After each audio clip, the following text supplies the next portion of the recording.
Uh, Okay, so we are recording. we are recording. Thank We are you for your knowledge, Dave.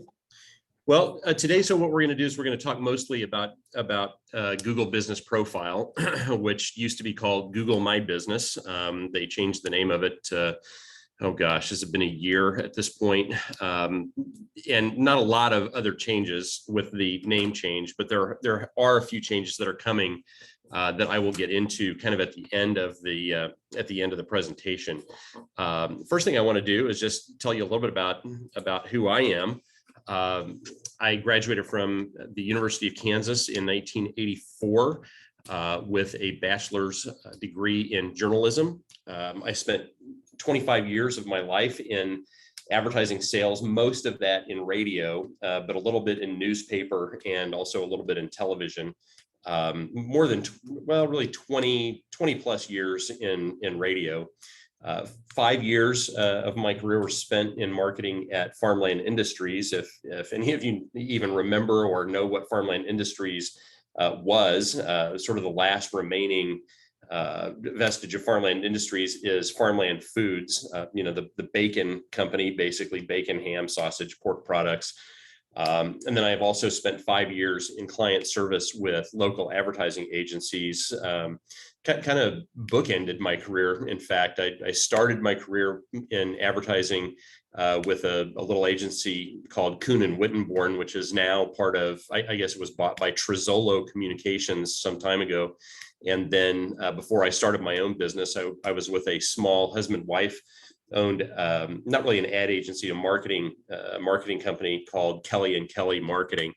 But in 2019, October of 2019, I started this little business called 5-Star Solutions Group, when I sort of stumbled into online reputation management. And my story about that is that during my time in advertising sales, one of the first questions I would always ask a new prospect was, what is your most effective form of advertising? And from one person to the next, what I heard was, word of mouth always works the best. And so one of the ideas that I had that came out of that at that time was to get really good at producing authentic customer testimonial advertising for broadcast on radio. And that was highly effective for businesses in a range of industries, ranging from healthcare to home services. And so that's important, because when I got into online reputation management, I sort of stumbled into it by accident. But looking back on my career, it made all the sense in the world, because whereas I was developing and producing really good customer testimonial advertising for radio 20 years ago, 10, 20 years ago, we fast forward to today, and where does word of mouth advertising happen most? Well, today it happens most online in the form of customer reviews. And so I have become an expert at online reputation management. One thing has led to another, and because I have become an expert in online reputation management, I needed to become as expert as I could possibly be with Google My Business, or now Google Business Profile, because they're so connected, they're so inextricably linked to one another, that it makes sense for me to really understand as much as I can about how a Google Business Profile works. And so that's what we're going to get into today. A little bit about 5-Star Solutions Group. As I had mentioned, I started my business as a reputation management firm. It really is my core offering, my core service offering, but now I'm also offering Google Business Profile optimization and management. I help some of my clients with their directory listings. What that means is basically making sure that their business information is consistent from one online directory to the next, because that's extremely important to Google. Think of it this way. One of the things that we all know is that about our customers is that a confused mind never buys. And we really have to think of Google in the same way, that if our business information is not consistent across multiple directories where we're listed, that confuses Google, and they're not sure that its algorithm then is uncertain about whether it can present you in search results with a high degree of confidence. And then I do some digital marketing as well. Some of the industries that I currently serve, I started out, my first client was an exterior home improvement company, roofing, siding, windows, gutters, garage doors, things of that nature. I also serve businesses ranging from nonprofit to business services, medical practices, plumbing, senior living, HVAC, pet care. Not a veterinarian. I'd like to have a veterinarian, but one of my best clients is actually a doggy daycare and boarding facility. So basically the message here is I work with a range of industries. I'm not a specialist in any one industry because the services that I provide really can benefit almost anyone. So let's think about how you do business. Maybe you have a brick and mortar location, maybe you don't. Maybe you have a brick and mortar location where you conduct business, but you also conduct business outside of that brick and mortar location. My point is, I want you to think of your business both from the standpoint of where you serve your own customers physically, and also where you communicate with them online. And if I had asked you 10 years ago, what would you consider to be the front door to your online location? What would you have said 10 years ago? Most people would say my website. Well, your website still is an important piece of your online presence, and it's still part of your online location, but it may not be what I call the digital front door to your business. Let's talk about Google for a second. Google has become what is known as a proprietary eponym. Just like Kleenex, Band-Aid, and Coke. We don't say, hey, give me a facial tissue. We say, please give me a Kleenex. Or if we're going to put a bandage on, on a cut, whether it's, another brand, we will say Band-Aid. Coke has become interchangeable with all cola soft drinks as well. Well, Google is like that. Today, we don't say, I searched for it online, do we? We say, I Googled it. Or when we're telling somebody to look for something online, we will tell them to Google it. The reason that we do that is that Google has become, very ubiquitous in the sense that they've done such a good job of making sure that their algorithm presents the best possible information when people are searching for whatever it is that they're looking for. And can provide really a wealth of information. What they've done is they've created an excellent user experience that can be relied upon. And so as a result of that, they really command the market when it comes to searches on search engines. And I'll show you how much market share they actually command here in just a few moments. Oh, well, actually, it's the next slide. So worldwide, the top 6 search engines are Google with an almost 93% share of the search market.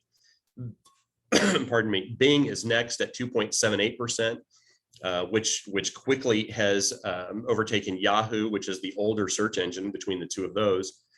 And then Baidu and Yandex, which I'm not actually even familiar with, are the next 2, and then DuckDuckGo is the number 6. Basically, those 6 search engines occupy nearly 100% of the search market in the world. Well, so when did Google My Business actually start? It started in 2014. It almost seems like as highly used as it is today and how important it is to our businesses that it's like been around forever, but it hasn't. It's only been around for 8 years. And that's why I said, if I had asked you 10 years ago, what was the digital front door to your business, you probably would have said your website. And that's because there was no such thing as Google My Business at the time. Google My Business launched in 2014. It's now Google Business Profile, and the vast majority of businesses are using a Google Business Profile today. A lot of them, though, are using it in a way that would be kind of similar to a Yellow Pages ad, in the sense that they sort of set it and forget it when ultimately it makes a lot more sense to treat your Google business profile as kind of a living, breathing marketing lead generating machine for you if you do it right. And so today we're going to talk about, some of the things that will help you do it right. By the way, before we get too far down the road, I want to mention at the end, I will take questions. But if you want to type your question in the chat so that you don't forget it, or so that it does not get forgotten to be addressed by me as we go along, if you have a question, go ahead and type it in the chat. And then at the end, we'll go through all those questions in the chat so that we don't miss anybody's question. So there are two types of search that go on with respect to local business. One is discovery search, and that is when you are searching, for example, for a residential roofing contractor in the greater Kansas City area. You don't know who you're looking for. You're just looking for a number of contractors that you can pick from, and you will have your own criteria that you will evaluate the businesses that are presented in search results for who's going to get a call, and we'll talk about that a little bit later. But 46% of Google searches today have local intent, meaning they are for a solution to a problem in the local market in which the person lives or does business. And 8 in 10 searches are discovery searches today when it comes to looking for a business to help you solve a problem. Searchers want to know where they can find something in their local market. And when people perform these searches, they typically have a much higher purchase intent. And in fact, when a search is done on a mobile device, in-store visits increase by 35%. Mobile queries that include near me or where to buy increased by over 200% in the last couple of years. One of the things that's kind of interesting, and this is sort of a side note, is that if your search query includes the word best, for example, let's say that again, I'll go back to residential roofing contractors. If I wanted to search for the best residential roofing contractors in the greater Kansas City area, what Google is going to do is filter out every single business with an average star rating below 4.0. In other words, Google, by your using the word best, Google is going to make every company below a 4.0 completely invisible to you. That's just something to sort of keep in mind with respect to your own reviews and why it's so important to stay at 4 or above. One of the reasons. So again, a discovery search, residential roof replacement, greater Kansas City. Here's just an example. We see 6 search results. This was done, from my home address in Overland Park. And the 3 organic search results were Easton Roofing, Christian Brothers Roofing, and Buck Roofing and Construction. And then because of the category, there are 3 other roofers that are presented as Google Guaranteed. And Google Guaranteed is, it's a program called Google Local Service Ads, where they actually verify certain things about your business, like your business insurance. They will verify that, they'll do background checks on you as the business owner and your employees, particularly customer-facing employees. They will look at your online reputation. They'll look at your rating at Better Business Bureau and how you've resolved any customer complaints that you might have had. They basically do kind of a deep dive on your business before they'll do a Google guarantee. And part of what that means then is if something goes wrong in the process of serving a customer, and the customer sort of needs to be made whole financially, Google will actually insure that transaction and pay the customer because they believe so strongly in your company. Now, it's not free. There is a monthly charge for this, and I can't remember exactly what it is. I don't have any clients in it, but you do have to pay for that.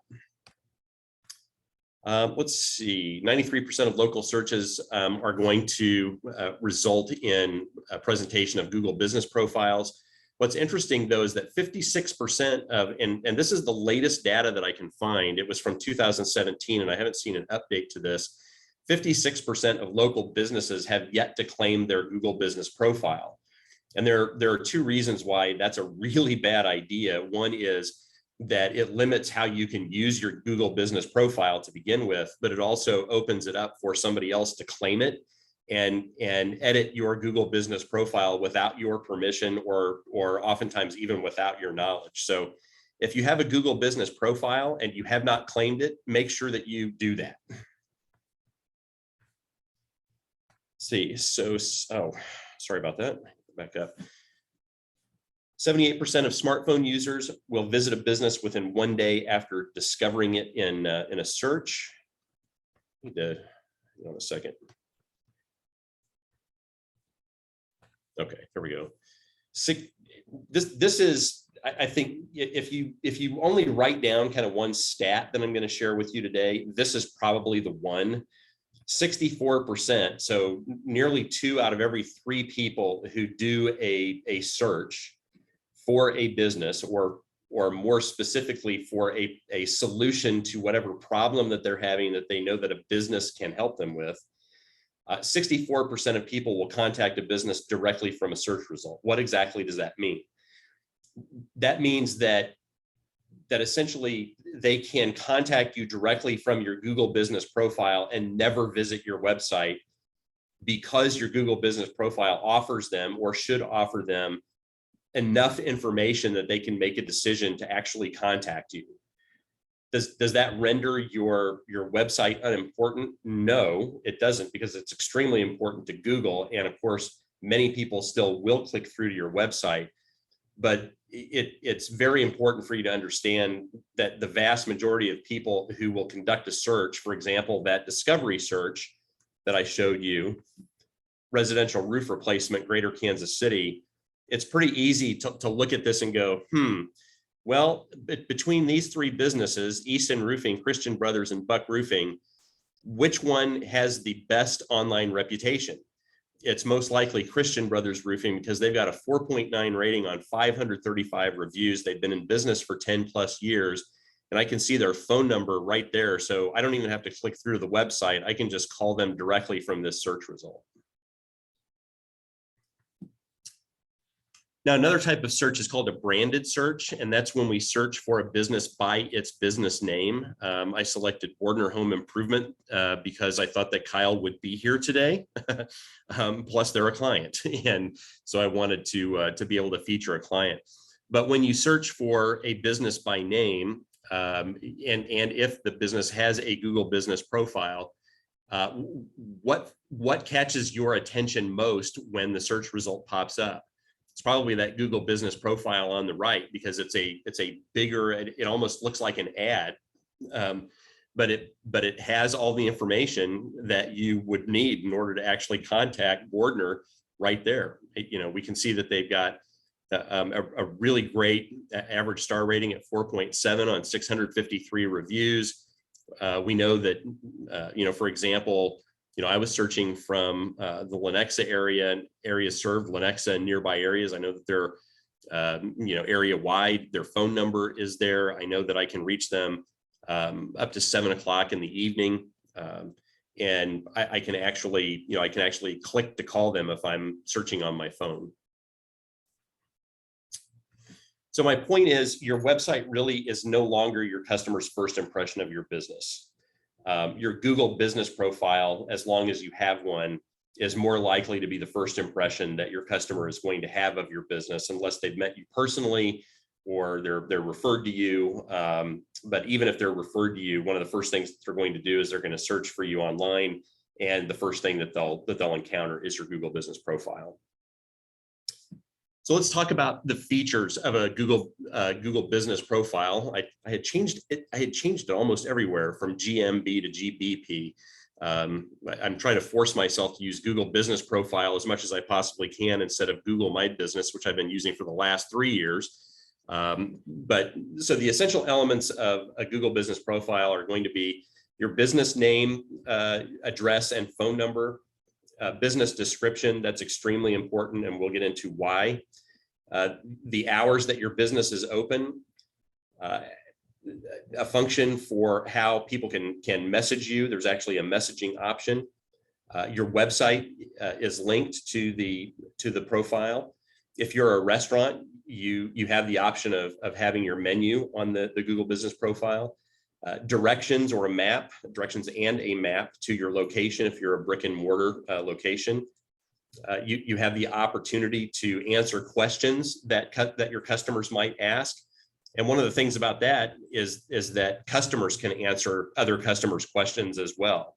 That is definitely user-generated content, and I would encourage you to pay attention to questions and answer them before somebody else does that you really don't want speaking on your behalf.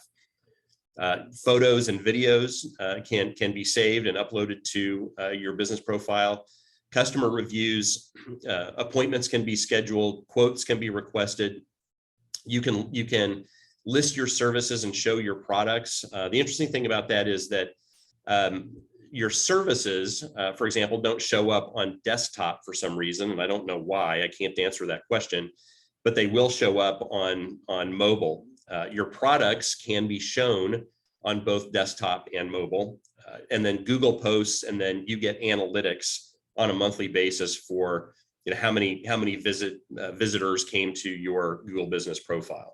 So there's a lot of information that can be used by your customers on your Google Business Profile, and in fact, it's not a stretch to say that some businesses can actually have a Google Business Profile and not a website. It doesn't help you to do that, but you can certainly survive without a website if you've got a robust Google Business Profile. I don't recommend it, but you can do it. So what are the benefits of having a Google Business Profile? First, it improves your search ranking and visibility of your business. Second, it enhances your customer support and engagement with your customers. Third, it will boost your traffic and your sales volume. Four is your business reaches a wider audience, and it does help you to establish your business as one of authority, because you're providing a great deal of information. If you fully optimize your Google Business Profile, you're providing a great deal of information for your customers. As I mentioned before, many of the functions that were once exclusively in the domain of your website now get presented first to your customer at your Google Business Profile. So according to SEO experts, these are the priorities you should have for information at your Google Business Profile, starting with your name, address, and phone number. Those are the most important thing, followed by your website, whatever your business categories are, primary and secondary, and we'll talk about that in a few moments. What your hours are, your business logo, where you serve your customers, some sort of a cover photo that communicates who you are and what you do, if possible, and then other images as well. And again, that's some information that we'll get into why images are so important as part of a Google Business Profile.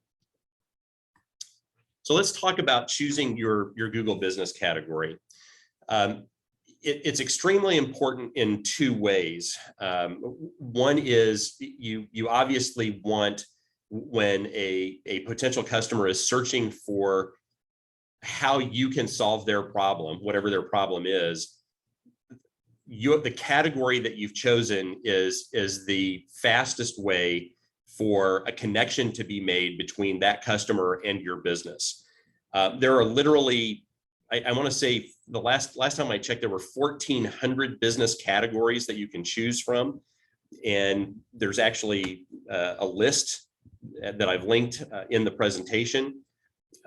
Google My Business Categories list updated for 2021. It looks like has not been updated for 2022 yet. My guess is that hasn't changed much, and I'm not able to scroll. Oh yeah, I am. There we go. Let's see. But you can just go down this list and and find your Google Business category. Let's see. I need to go back.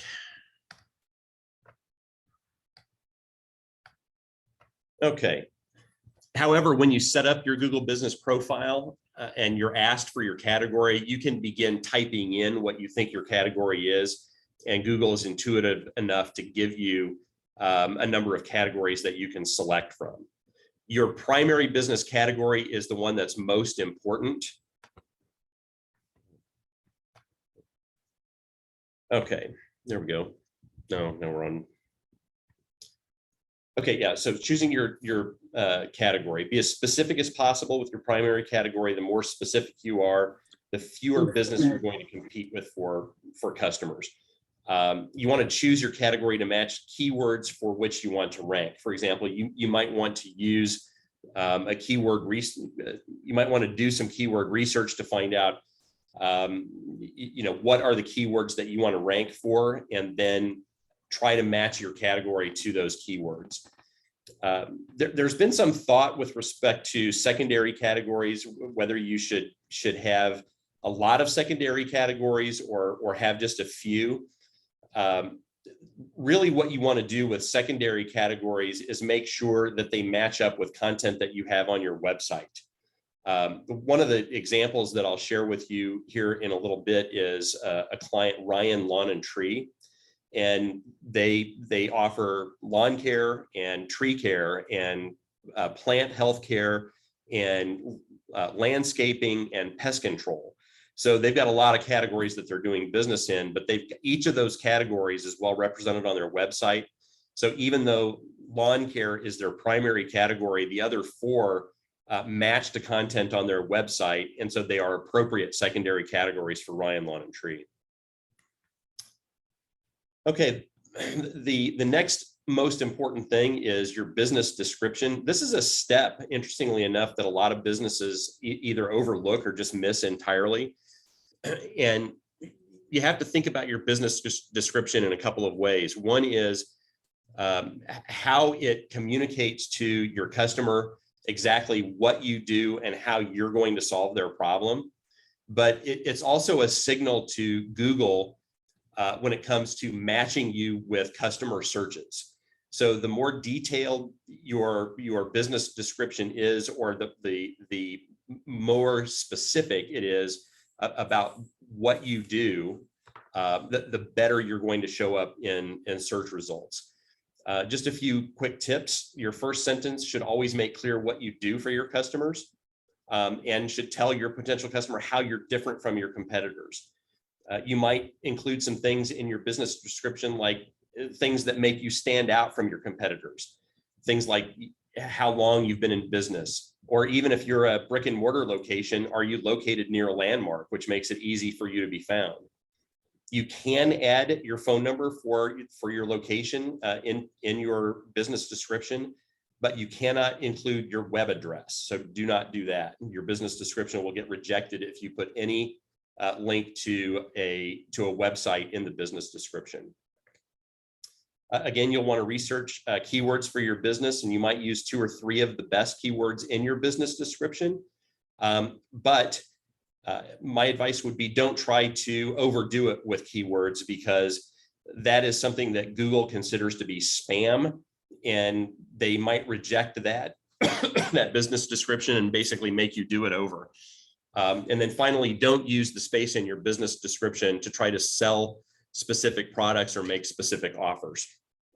I thought it'd be fun to just share with you a couple of really well-written business descriptions that I have found. One was from this Home Move Removals and Storage on the left is actually from Melbourne, Australia. And their business description reads, contact Home Move Removals and Storage today for the least memorable, most predictable, smoothest moving experience in Melbourne and the surrounding suburbs. I thought that was pretty creative to say, your move is going to go so well, you're not even going to remember you moved or that we moved you. Let's see, the next one is from a landscaping company in Minnesota, the Lakeshore guys. We build the toughest I don't even know what a riprap shoreline is, but I just liked the business description. We build the toughest riprap shorelines money can buy. A lakeshore guy's shoreline is uniquely resistant to erosion, ice damage, animals, and other damage. Visit our website to see photos, videos, and reviews of our work, and contact us to discuss the shoreline you've always wanted. So that's pretty clear what they do for anybody who lives in that area and needs a rip-rap shoreline, whatever that is. My guess is it's something that protects your home from the lake. So another one that I liked was from another moving company. My Guys Moving and Storage, full service moving company employing local and long distance movers, background checked and professionally trained. And they go on and on about what they do. They make this is sort of a leave no stone unturned business description.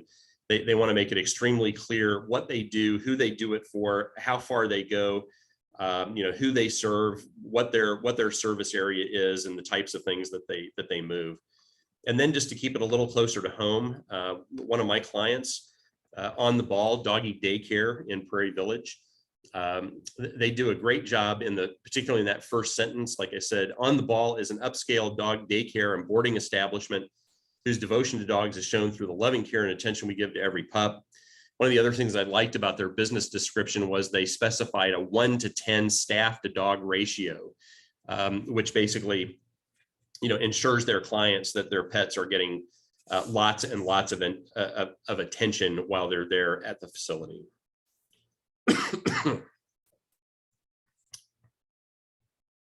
Another often overlooked function or element of Google Business Profile is attributes.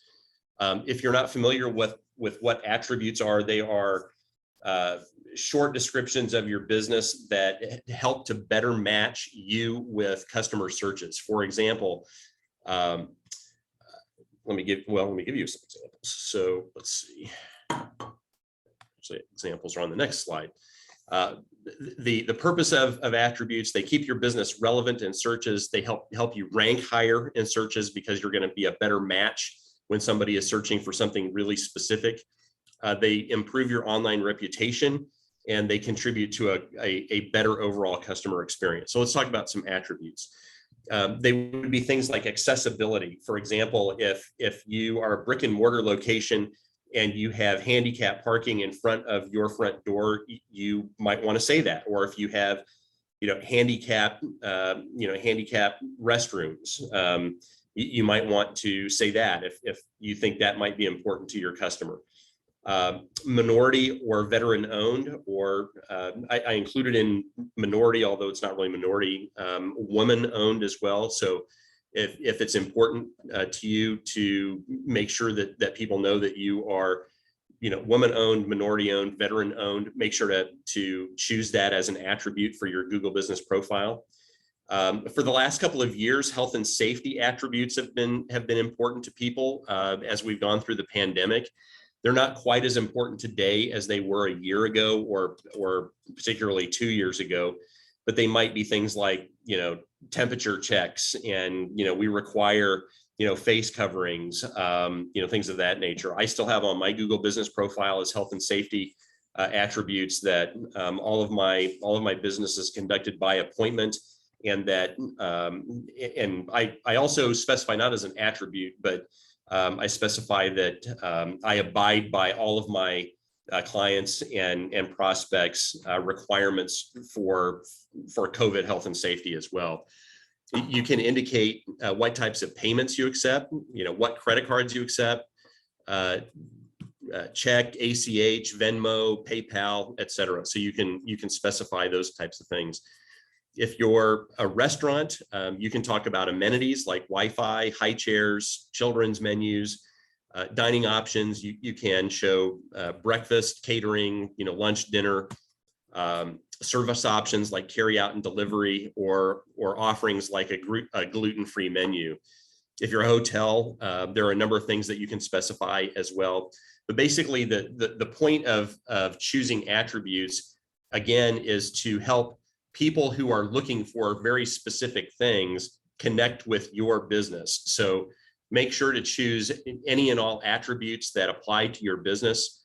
And Google walks you through that when you're setting up your business profile. Okay, now I want to talk about displaying products and services on your Google Business Profile. Again, I'd mentioned Ryan Lawn and Tree as a client. Down toward the bottom of their business profile, their products are shown: lawn care, tree and plant care, pest control, landscaping, etc.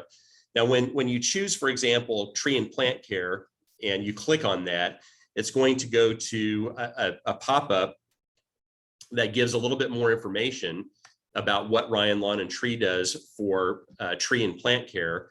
Keep your property looking its very best, et cetera, et cetera. And then there's a call to action button at the bottom. And when you press that call to action button, it's going to go to their tree and plant care page at their website. So now what you've done is you've captured more of that potential customer's attention. You've gotten them to your website.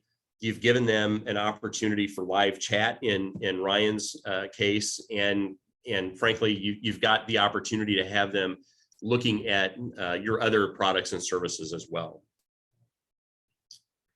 Staying with Ryan only because they have done such a great job of populating their Google Business Profile with photos. And I want to talk just briefly about the importance of photos and to perhaps a lesser degree videos on your Google Business Profile. Businesses whose Google Business Profile includes 100 or more photos receive 520% more phone calls than the average business in the United States, 1,065% more web clicks than the average business, and for brick and mortar locations, 2,700% more requests for directions than the average business. So populating your Google Business Profile with as many relevant photos as you possibly can is really important. For some businesses, that's a lot harder to do than it is for others. For example, I noticed that Kyle has joined us from Bordner.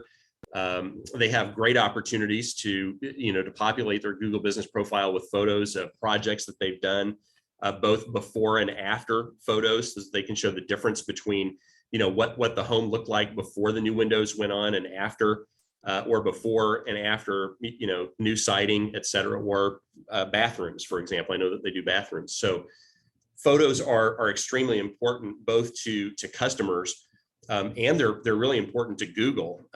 Google's algorithm absolutely loves it when you have a lot of photographic content on your Google Business Profile. And so I'm trying to find ways, for example, that we can always encourage a client's customers to include photos in their reviews, in their customer reviews, for two reasons. One is those types of reviews with photos are more likely to get published to your Google Business Profile in an environment where Google's algorithm has been designed to filter out fake reviews, and an unfortunate byproduct of that has been that a lot of legitimate reviews are tending to get filtered out as well for some businesses. And so the more we can capture photos, the more likely we are to get that review published to their review count.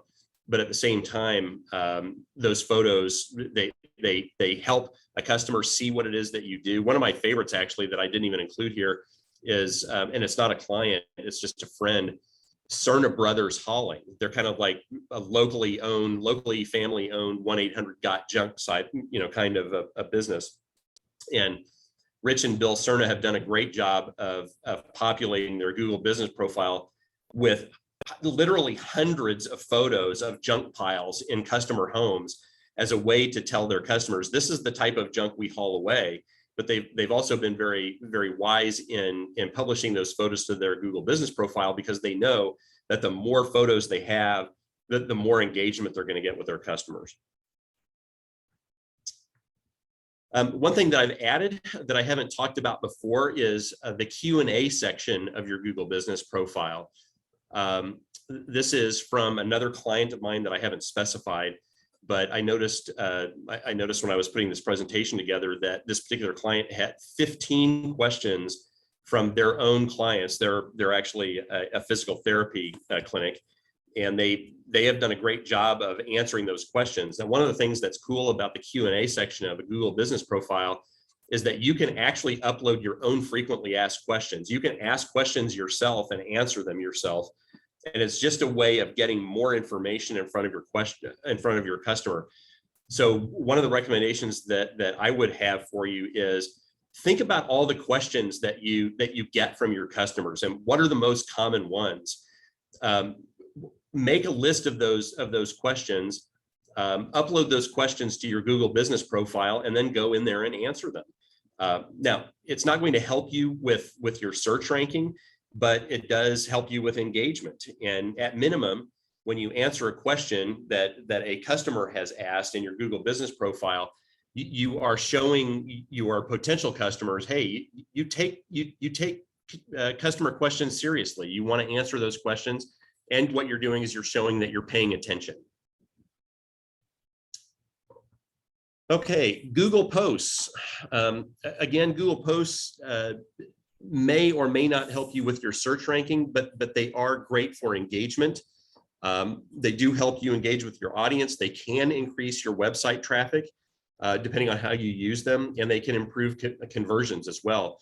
An example of conversions is in 2017, Dick's Sporting Goods actually used Google Posts across the country to highlight Black Friday specials at specific locations. And they attributed, what was it? I think 11%. Yeah, 11% of their organic sales on Black Friday in 2017 to their Google Posts. And that was just all free advertising. So it was a great way for them to get traffic in their stores and online, featuring Black Friday specials that were only good for one day. A few characteristics of Google Posts: they're completely free. They typically become less prominent after 7 days. They can last longer in some cases, particularly if you're promoting an event that's like 2 or 3 weeks out. That event will stay as a Google Post, will stay in front of your customers as a Google Post until the event takes place. I'm showing you here my own, from my own Google business profile. I featured this particular presentation as a Google Post, and tomorrow that Google Post probably isn't going to be there. And you can also see Kyle Benoit's smiling face next to it because I featured his very much appreciated video testimonial as a Google Post as well. They need to have a call to action button. You can see at the bottom of both of those Google Posts that there was a call to action. One was a sign up. The other was just to learn more. And the learn more, basically, once that's clicked, it takes you to that video in my YouTube channel.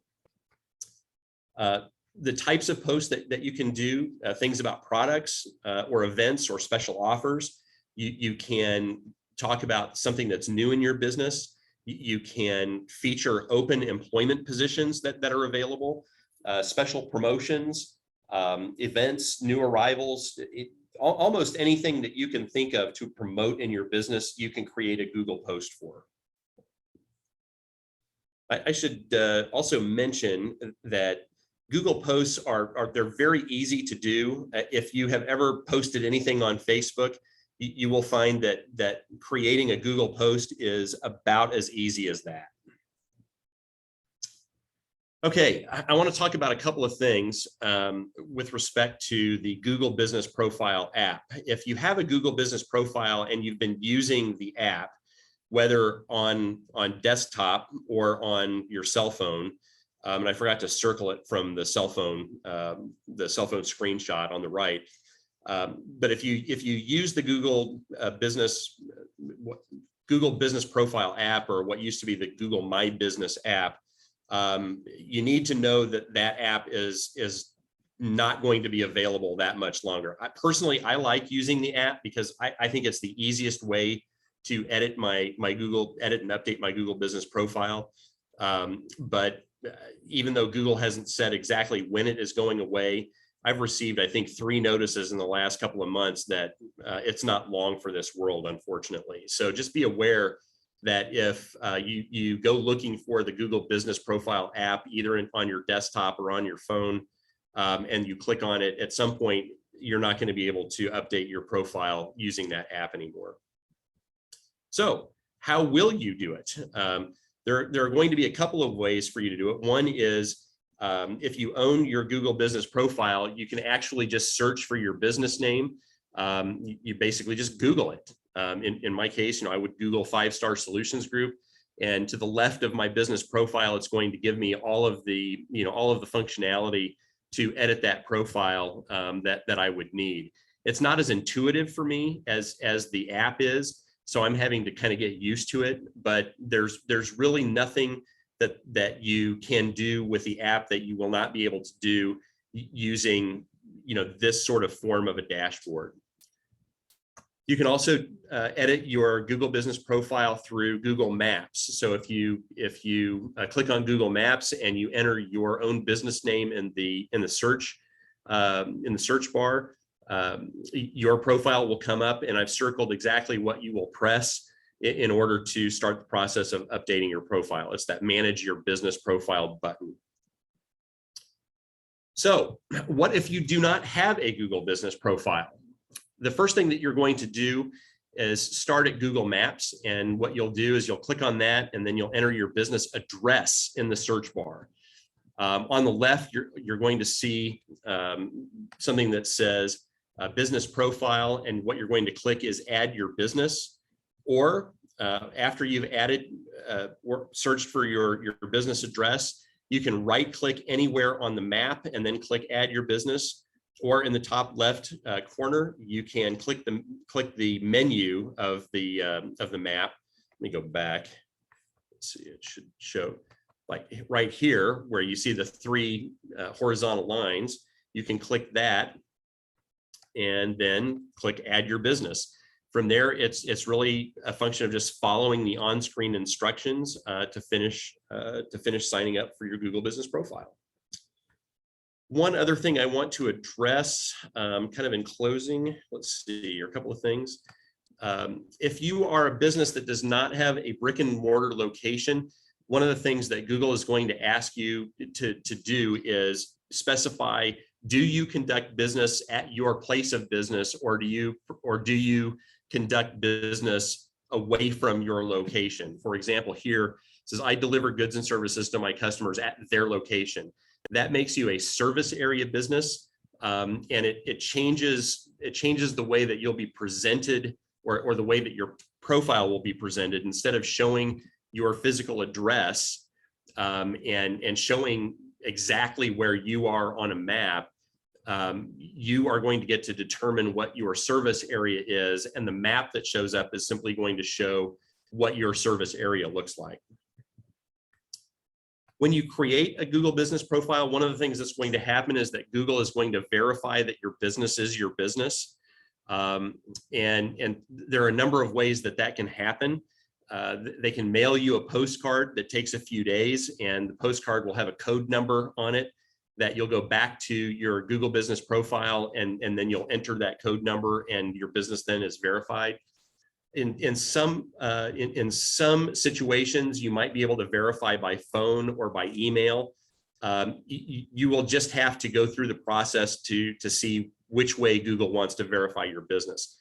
By the way, sometimes Google will ask you to verify your business more than once. I'll give you an example, and I don't think this is a classic example of like double verification, but when I first did an early version of this presentation, the very next day, my Google business profile got suspended. And when I appealed it, I asked, why was my business profile suspended? And the answer was, well, we wanted to make sure that you actually are a business, that you're a valid business. And so what we want you to do is take a snapshot of physical mail that you receive at the address that you listed for your business. And instead, I gave them snapshots of my EIN letter from the IRS, as well as my articles of organization for the state of Kansas, and my letter from the Secretary of State of Kansas saying that I was in good standing. And within 24 hours, my profile was restored. Again, that's not a classic two-step verification, but it kind of was. So that's pretty much it. And we covered a lot of ground today, but I want to make sure to answer any questions. If anybody has a question and you want to unmute, feel free to do that. I haven't checked the chat. Let's see. So it looks like we've got some questions in the chat. We'll just look at them one by one. Hey, Dave, while you're doing those, can I just add a couple things? Yes. Give you time to ponder the responses to those.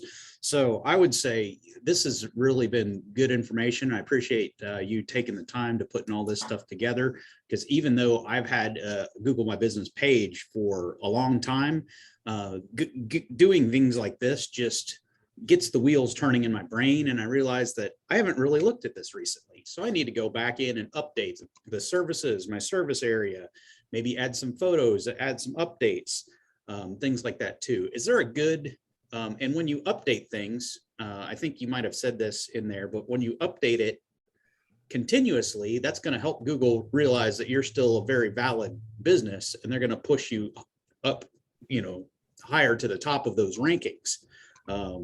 Especially if you have, a good average review ranking of, probably 4.5 or better, that's going to help as well. So, absolutely. Google's algorithm is designed to reward businesses that are active with their Google business profile, because it's a way of demonstrating that you're still in business, that you are interested in communicating with your customers, providing a great deal of information. The way that I sort of shorten that is that Google loves fresh content.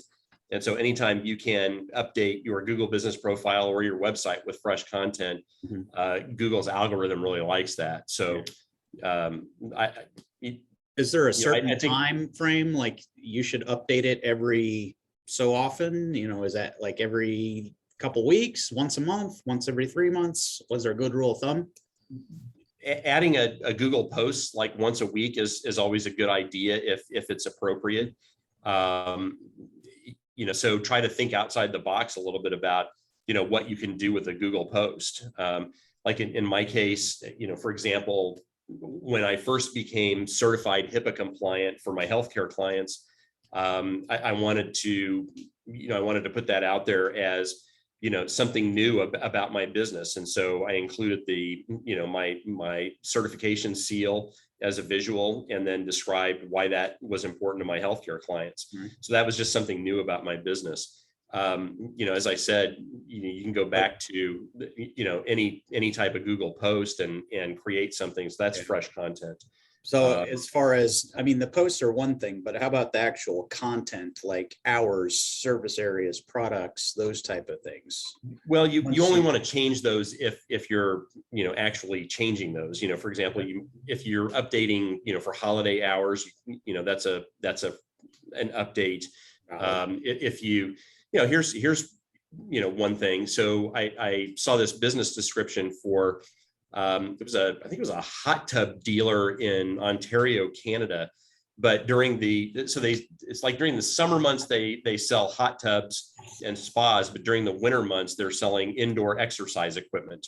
And they actually changed their business description to, and their primary and secondary categories to fit their seasonal approach to their business. So that would be another possible update. You just have to be mindful about how your business is changing, from sort of day to day, week to week, month to month, and just discern whether it makes sense to update your Google business profile to account for that information. Awesome. Does that make sense? Oh yeah. Just try to get some wheels turning and things like that with everybody else. So yeah, I was just updating mine while we were in here because you guys were talking about stuff, and there's a button in there that says share profile, and it copied a little link. And while we were sitting there, I just went into my client list for the past 3 weeks and sent it to them, and I already got 2 new reviews, 5-star reviews too. So it's helpful. There you go. Yeah. There you go. Thanks. I think this paid off then, didn't it? It did. Somebody got something out of it already. Yeah. One other thing, Christian, when you're doing that or when you're asking for reviews, I would probably, it's great to ask for those reviews, but be careful getting too many reviews too quick, because that can be, Dave and I have had long conversations about this over the last, what, month, 2 months? Yeah, probably? about a month, 2, yeah, so we've had some different things there too, but yes, 5-star reviews and things like that. But if you get 20 of them in one day and you started with 2 and now you have 22, that's not good. Kind of depends on your business category. You know, if Google understands that you serve a lot of customers, you know, in any given day or any given week, they make an allowance for that. So your business category, you know, will have something to do with that. If you're a restaurant or something like that, Yeah. you have, you know, 300 tickets a day. Yeah. So let's get to some of the questions that were in the chat. Mike Richard asks, is there a way to state your hours as by appointment? I could not find one. Mike, generally, no. What you're going to want to do is you're going to want to specify the hours that your business is open for each day. You know, for example, everything I do is by appointment, but I list my business hours Monday through Friday as 8 a.m. to 6:30 p.m. But I actually have an appointment button in my business profile. Let's see. How do you fight reviews? I fired a client 3 years ago, roughly. She left me a bad review, no contact with her, and she left me another bad review saying almost the same thing. I reported it to Google, but they wouldn't take it down. That is a tough one. Rusty, did you specify that this was an employee? I think he said it was a client, not an It was a client. Oh, fired a client 3 years. I'm sorry. When I was so focused on the word fired that I just assumed employee and didn't pay close enough attention. So she didn't have enough money in her bank account or payment balance, so she lost all of her discounts. And she kept calling me, yelling at me to get the discounts added back on, but once you lose them, you can't. I mean, you lose them. And then finally, I got tired of her cussing me out every day and told her to go find an insurance company. And so she left me that review, and then no contact with her at all. I haven't spoke with her, I haven't called her, nothing. And she left me another review saying almost the same thing in January. Did she leave it from a different email address? No, same email. So that's weird. So Google accepted 2 reviews from the same Gmail address? Let me see. Let me double check. I've got it pulled up. I've been working on it since you've been. While we're, can I add something here, Dave? Yeah. So it's very important, I think, to respond to all reviews, and especially if there's an extremely negative one. You know, if you know who it is and what's its regard, but definitely be, you know, polite and considerate, because it's not necessarily, I mean, no one's perfect, and we're all going to have people that we rub the wrong way, or something doesn't go smoothly. And, you know, obviously it only takes a number of people, you know, one person to be that disgruntled to write a negative review. But how you respond to that, people are going to search for that and look at your reviews, and they're going to go look at the negative ones first and see how you handled it. If you ignored it, or if you lashed back at them, you know, that's just that's not going to help you. So just got to be polite and considerate, especially if you know who it has, and give your side of the story, but don't bash them in response, even if you really want to, you know, turn around and bash them, or, you know, they're, you know, only telling part of the story and not giving the whole truth and nothing but the truth. So that would be, and then the other thing I would say, you know, when you have a negative review, the best thing to do is just go get a whole bunch of positive reviews and bury that one in the sand. That's what I did. I've got like almost 4 reviews, and she's the only negative one. Yeah, the ratio that you want to go for is for every 1-star review you get, you need 5 5-star reviews in order to keep your average star rating at 4 or above. So that's certainly, you know, one strategy that you need to employ. With respect to your specific question, it's hard for me to speak to the situation of her leaving a second negative review from the same email address, because generally speaking, if you try to leave a second review for the same business from the same Gmail address, Google will ask you if you want to revise your existing review. And so I'm a little puzzled by that, but I will tell you that the reason that Google would not remove at least the initial review is because she was a legitimate client who was giving her opinion of her personal experience with your business. And so John is right.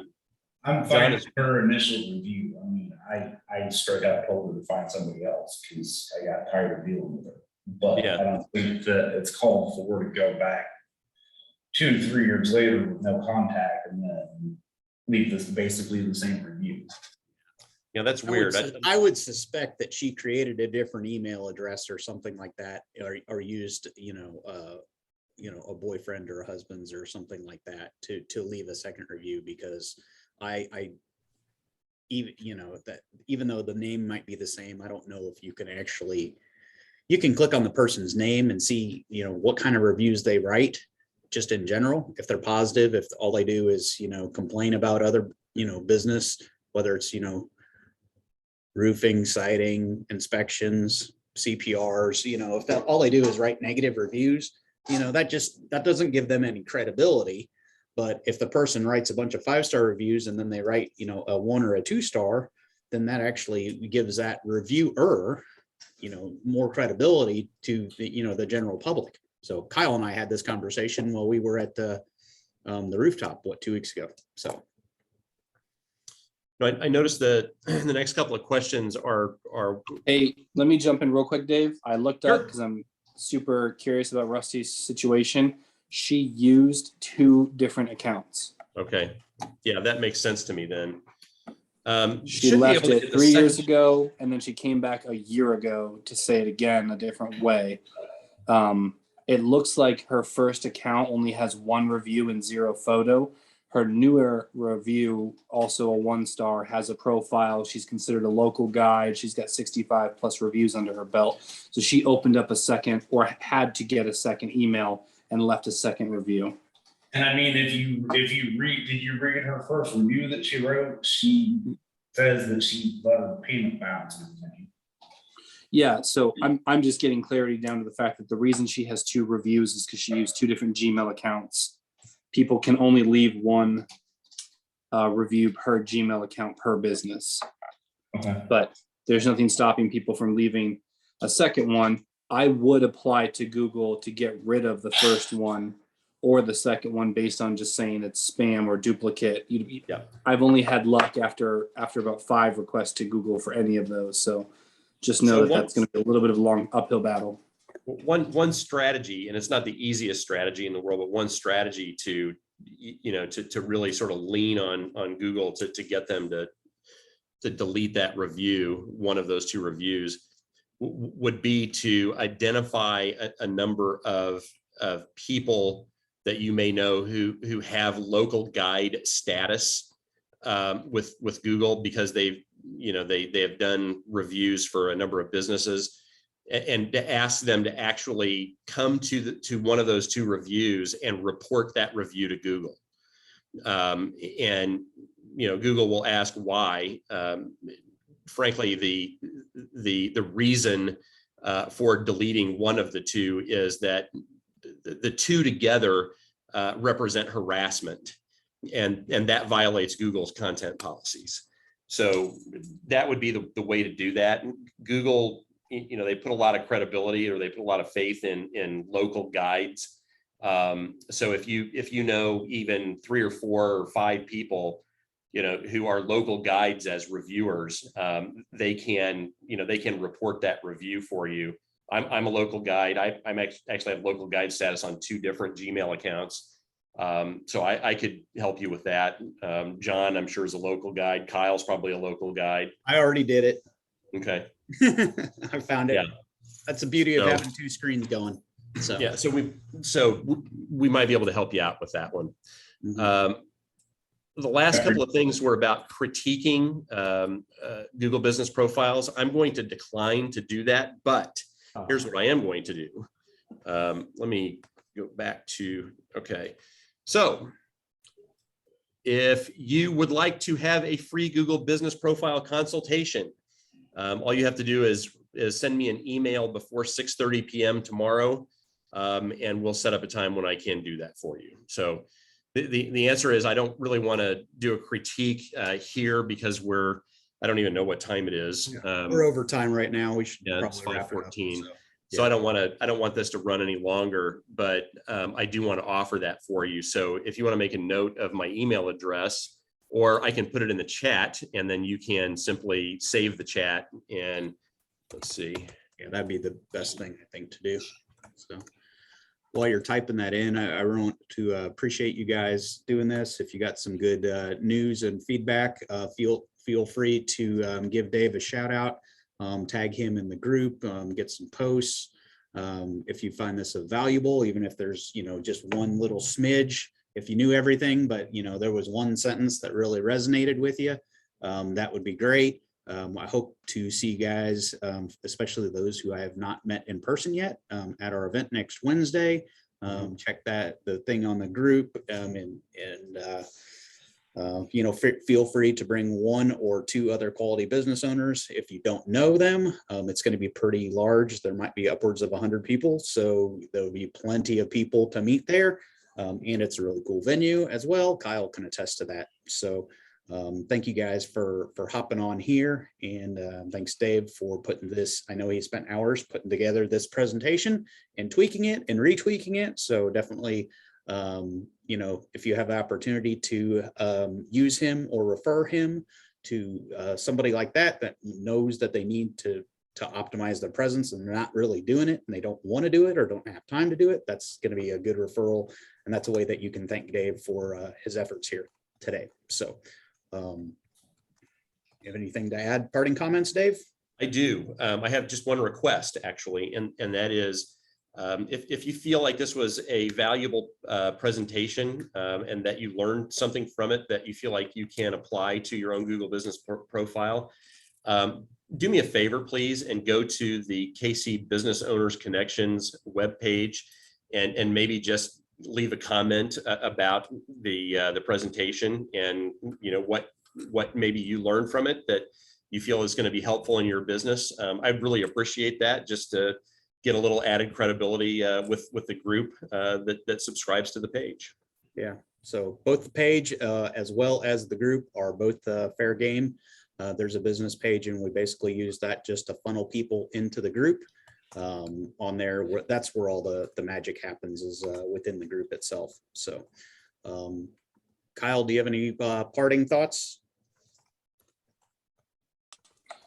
No, Dave, great presentation. Sorry we jumped in a little bit late. We had a meeting that hit our schedule that we couldn't jump out of, but while we caught the second half, we were able to update Bordner's description, change out some products, start writing product descriptions, and we actually posted an offer as well. So thank you for reminding me about a few things that some of which were on my list, some of which I didn't even know I could do the offers. And so I really appreciate the session. Always enjoy everything you have to say.